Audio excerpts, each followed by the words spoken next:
是楼君。前段时间啊，我做了个调查，问大家有什么特别想看的老剧，还贴心备注了随便提，别客气。果然你们真的一点也不客气的提了。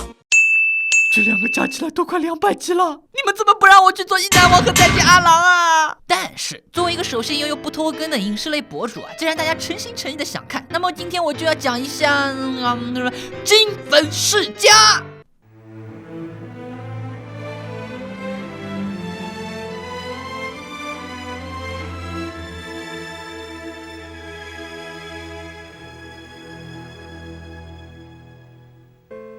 当花瓣离开花朵，暗香残留。提到这部2002年的老剧，大家的第一印象肯定就是沙宝亮的《暗香》。当花瓣离开花朵，暗香残留。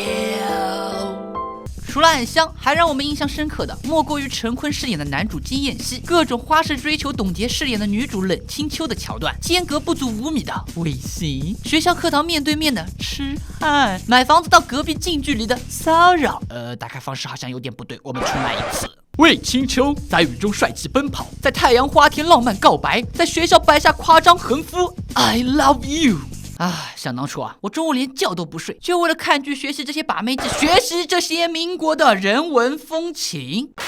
但作为一部有口皆碑、豆瓣评分高达8.3的电视剧而言，《金粉世家》显然不止谈情说爱那么简单。重新回顾，我们不难发现，它的悲剧色彩才是大家念念不忘的重要原因。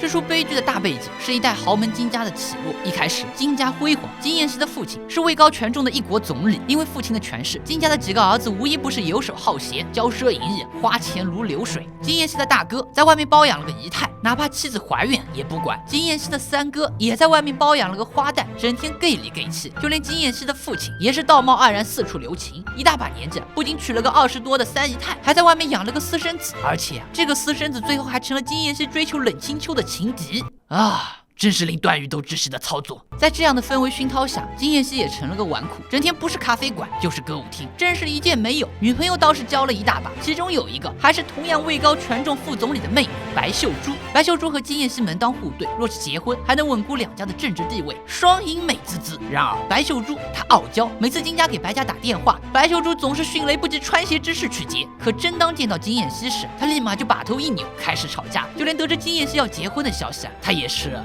什么？他要结婚？然后傲娇发作。这和我有什么关系呢？于是当温婉恬静的冷清秋半路杀出，没见过这款的金燕西啊，当时就金家鼎盛时，有钱有闲的金燕西啊，为冷清秋营造出了一个梦幻般的爱情，以及一仓库的礼物。据不完全统计，他们有点心一盒、酒席一桌、布料一堆、鞋票一双、包厢看戏、汽车接送、订婚戒指300块钱，另解决了冷清秋舅舅的工作问题啊！有钱真是太浪漫了。美好的时光总是短暂，当金家衰落，特别是金燕西父亲一命呜呼后，真实的生活一下子把所有的风流倜傥、浪漫爱情打得妈都不认识。婚后向往独立自由的冷清秋被各种规矩束缚，辛苦找到的教师工作被迫放弃，还要忍受各种无聊的勾心斗角。更让他不满的是，他觉得金燕西变了。新婚夜他居然纵情玩乐，夜夜不归，稍有管束便大吵大闹。最重要的是，居然去和白秀珠鬼混，一点也不顾及他才为他生的孩子。最终，当金父去世，金燕西计划和白秀珠远走德国后，冷清秋彻底死心了。他搬进了金家后院一间荒废的阁楼，点着蜡烛照明，终日与易燃的师叔作伴。在这么多消防隐患下，果然一点也不意外的，一场大火做了结尾。人人羡慕的爱情就这样沦为悲剧，给小时候的我留下了深刻的印象，以至于现在重看，我也希望故事能停留在22集，两人结婚时结束。长久以来，大家总是在讨论造成这场悲剧的原因，并得出结论是门第和三观的差异。但除了这些根本原因，我想说点别的。冷清秋最后的悲剧，其实也和他没认清金燕西的本质，被金燕西所营造的爱情表象迷惑有关。他觉得金燕西变了，但金燕西其实一直没有改变，他从始至终都是那个游戏人间的贵公子。所谓的变了，只是冷清秋嫁入了豪门，认识了真正的金燕西，这样没能真正了解对方的感情能走多远。剧中已有了明显的暗示。新婚之夜，当冷清秋问起金燕西时，是否会永远爱他，一向注重承诺，会说我说过的话，什么时候变过的金燕西却只是牵起了冷清秋的手，没有正面回答。所以重看这剧，我最大的感受便是想起了中学时代老师们总是在课堂上强调的一句话：看待事物一定要学会透过现象看本质啊，同学们。